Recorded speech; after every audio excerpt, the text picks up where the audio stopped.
Okay, welcome back. In this video we're going to be talking about budgeting and creating a budget. The whole point of a budget is it's like a financial plan that helps you plan ahead into the future to make sure that you are going to have enough money for all your expected expenses, to stop you going into debt, essentially. Governments, businesses, budgets, it's essentially a financial plan. And by planning ahead, the hope is that you won't go into debt. So there's lots of reasons for creating a budget, and this is essentially the basics of drawing up the table and doing the maths involved. Okay, so the first thing you've got to do is rule up a 4-column table for the budget. So I'm just going to do that.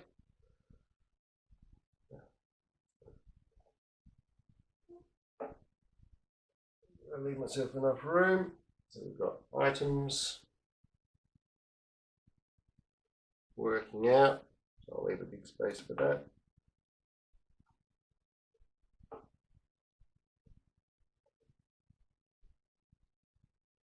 Okay, so let's just put some headings here.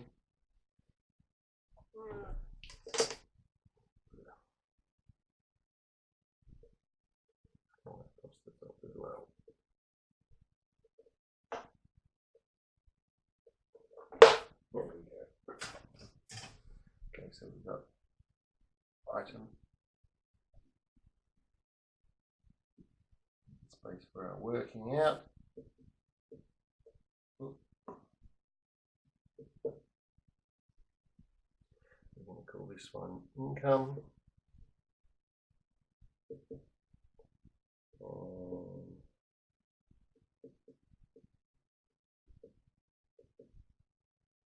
Expenditure. So this is money that you receive for a job or for whatever reason. This is all the things that you're spending it on. Okay, the other important thing when you're creating a budget like this is you need to decide what unit of time the budget is going to be covering. So usually we would go for maybe a weekly budget or a fortnightly budget, a monthly budget. It could be a longer, year-long budget, or perhaps a big project. You might just come up with one budget that's for the full length of the project. Yeah, so essentially you're going to get a whole lot of numbers and you need to convert them all into one standard amount, but that's an amount per time. So I think the example that we're going to do is a weekly budget. So whether they give us amounts that cover months or fortnights or 6 months, we have to convert everything to a weekly number.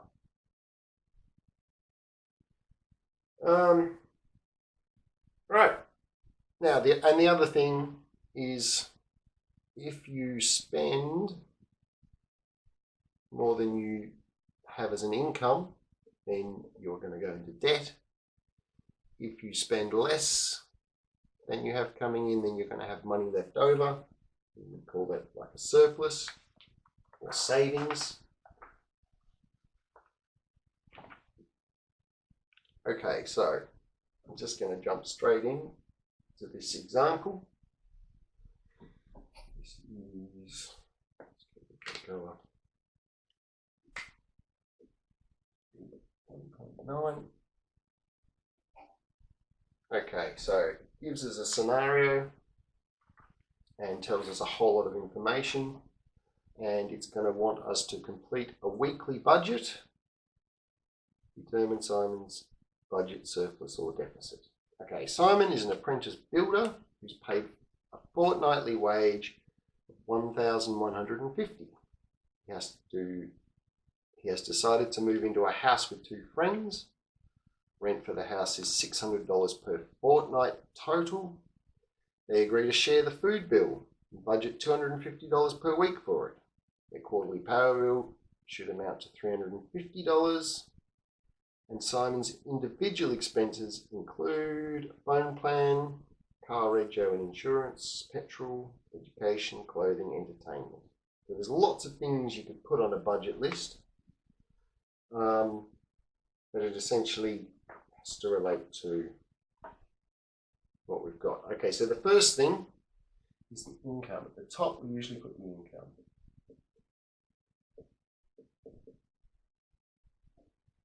And so that's just like a heading. I'm going to say wage. So we got told that Simon earns 1,000. So we want to make this weekly.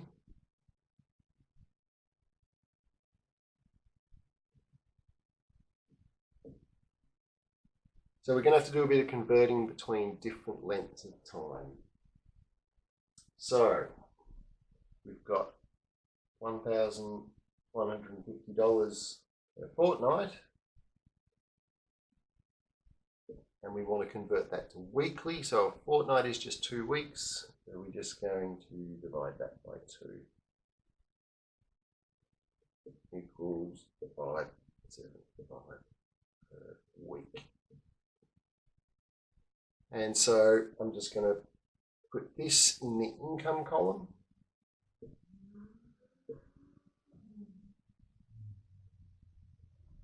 And that's essentially, just try and put a line across there. That's all the income. So now we're going to list the expenses.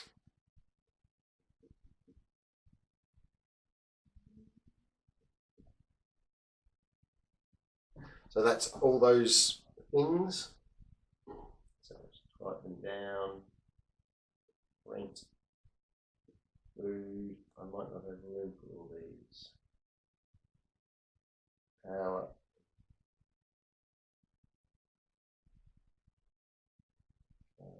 rego, insurance, petrol, education,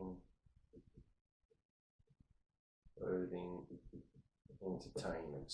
Okay, so I kind of haven't quite got the whole thing in there, but that's okay. That's okay. So I think the hardest bit of a budget is to do the working out and converting everything to weekly, because we're given a whole lot of different numbers. So we decided to move into a house with 2 friends, and rent for the house is $600 per fortnight. So we've got 600 per fortnight divided by 3 because he's living with 2 friends. And that will tell you Simon's personal rent per fortnight, and then we're going to divide by 2 again to turn it weekly. 600 divided by 3 is 200. Divided by 2, $100 per week. So that goes over here. $100. Food. They agree to share the food bill and budget $250 per week. We've got $250, but it's shared between 3. So that equals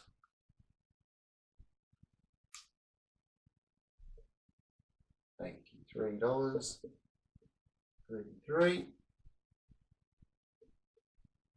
You'll notice I'm trying to line up the columns because we're going to need to add all this up at the end. The power. Quarterly power bill should amount to $350. So quarterly is 3 months. So what we're going to do to turn it weekly, we're going to multiply that number by 4, which will give us an idea of the the power bill for the whole year, and then we'll divide that by 52. So we've got $350 per quarter times 4.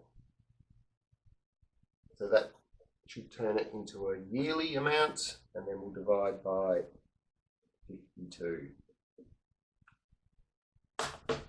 350 times 4, 1,400 divided by 52 is $26.92 per week. But that's still split between 3. So we need to divide by 3. $8.97. So put that in here. For the power.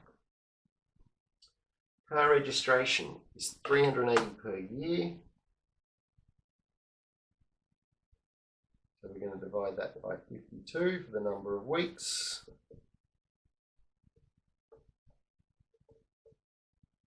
So that works out to $7.31. I'm rounding there per week.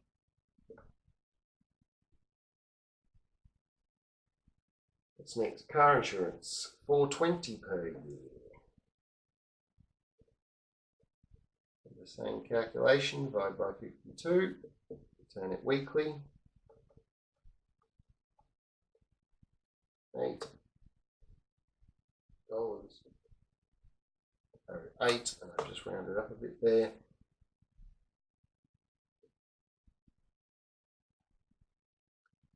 Petrol, $35 per week. It's already per week, so we're just going to write it straight in.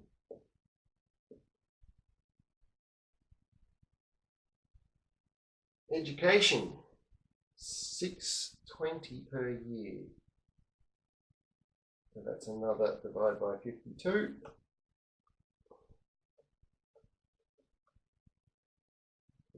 $11.92 per week.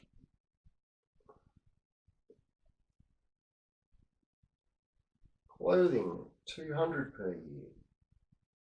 So that again, divide by 52.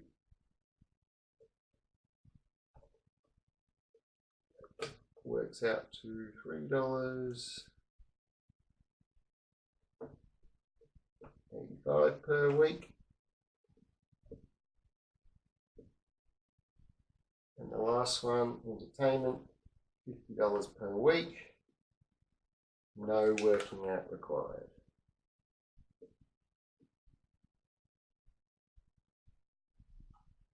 Okay, so the last thing to do is to come up with, put a line across there, the totals. So we know this one is just $575. When we add all this up, we're hoping that it's less than this, which means, what's his name? Simon can afford all these expenses. So I'm just going to plug all these in the calculator to add them all up. 100 plus 83.33 plus 8.97 8.08 plus 35 plus 11.92 50, and we get a grand total of $308.46. Okay, so that's the hard work done. So what I'm going to do now, because we need to do a little small calculation. Actually, I'm just going to change colour.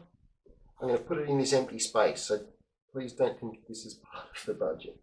So 575, I'm just going to take this away.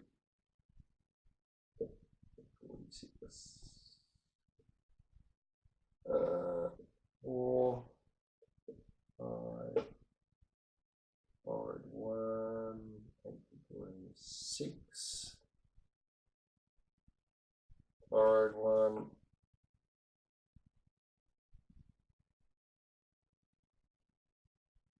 That seems about right.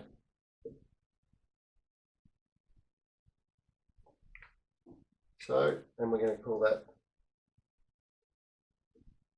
so that's the final little bit. Once you get the income and expenditure totals, take one from the other, take the big one from the small one.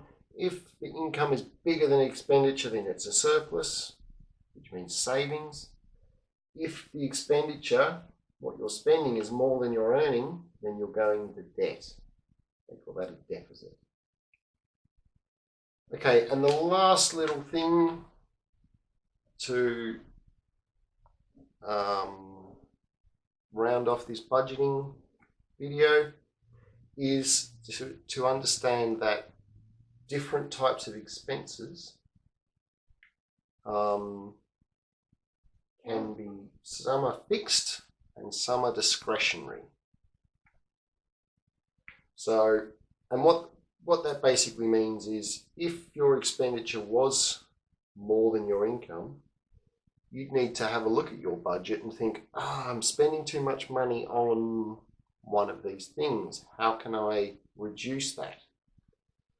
But there are some expenses that we can't do anything about. So we have fixed expenses and discretionary expenses. So discretionary means that it is possible to adjust that amount if circumstances prevail. So just to finish this off, next to each of these, I'm going to write either an F or a D for fixed or discretionary. And then when you're trying to balance your budget, which is balancing this bit, it's easy to look and go, I have an option to change that. I can't change that. What can I do? So the rent, that's fixed. You can't phone your landlord up and say, I spent too much money on entertainment, which means I can't afford the rent. Can I pay less next week? No, it doesn't work like that.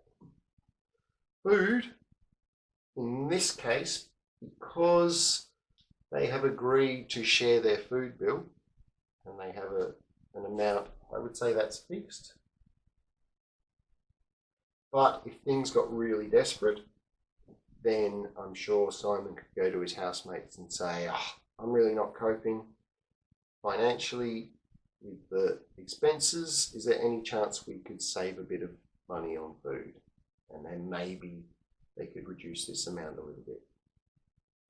The power costs, I suppose at the end of the day, you could be a bit more economical, switch off the lights, that sort of thing.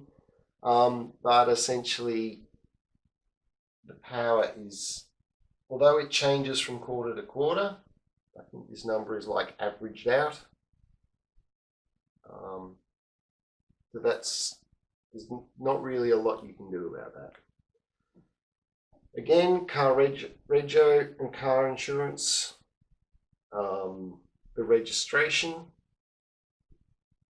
you can usually buy that per year or per 6 months. The 6-month one ends up costing a little bit more, but there's nothing you can do about the price of that. Car insurance, I'm going to say that is discretionary, because you can always phone up different car insurance companies and say, I'm paying this much at the moment, can you do me a better deal? So if things got desperate, there is a possibility that could be reduced by simply shopping around and going to a different insurance company. Petrol, I'm going to say that is discretionary, although that might be his minimum spend to go to work, but perhaps if he could get picked up, if he had a push bike, if he could walk to work, perhaps that could be reduced. The education per year. I reckon that is a fixed amount, because it's obviously an annual amount divided in. Now this fixed or discretionary, it's down to interpretation. There aren't necessarily any right or wrong answers. But some are more obvious than others. Some you've got to have a little think about. So clothing. He only spends $3.85 a week, but he seems determined that he's going to spend this money per year. I think that could be, you could go to the op shop and get some cheaper clothes. And the same with entertainment. If you know you're going to be short when it comes to paying the rent, perhaps you don't go and see the film. That's also discretionary. So we've got some fixed, some discretionary, and really, as far as that goes, it's just about identifying which is which and sort of thinking through what it would, whether the amount assigned to each expenditure could be, you could save a bit of money. Can it possibly be changed? Okay, so we're just going to end this video here, and I'll see you in the next one.